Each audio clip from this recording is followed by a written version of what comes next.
Alla Fiera di Vicenza, in contemporanea con Spazio Casa, è andato in scena anche Move, il salone professionale del turismo per tutti.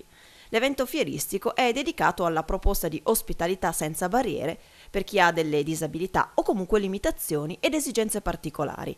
A tagliare il nastro della manifestazione è Marino Finozzi, l'assessore al turismo della Regione Veneto, che ha fortemente creduto in questo progetto, tant'è che il Veneto è istituzione pilota in Europa per quanto riguarda il turismo accessibile.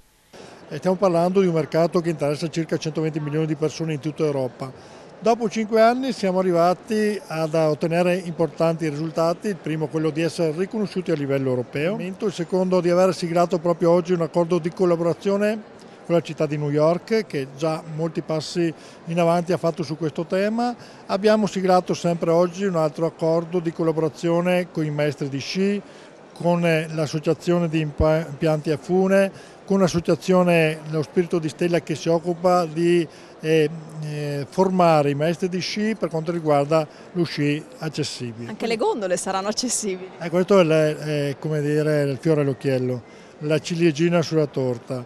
Venezia è stato il primo luogo che ha fatto nascere questa idea, perché all'apparenza sembra che Venezia non sia accessibile, invece in realtà lo è molto più di altre città, perché con il vaporetto e con percorsi dedicati si può raggiungere i principali monumenti di Venezia. Però mancava quello che è il sogno di chi visita Venezia, il giro in gondola. E anche in questo caso siamo stati vicini a un gruppo di gondolieri che hanno realizzato questo importante progetto che permetterà a chiunque di farsi il sogno, cioè il giro in gondola.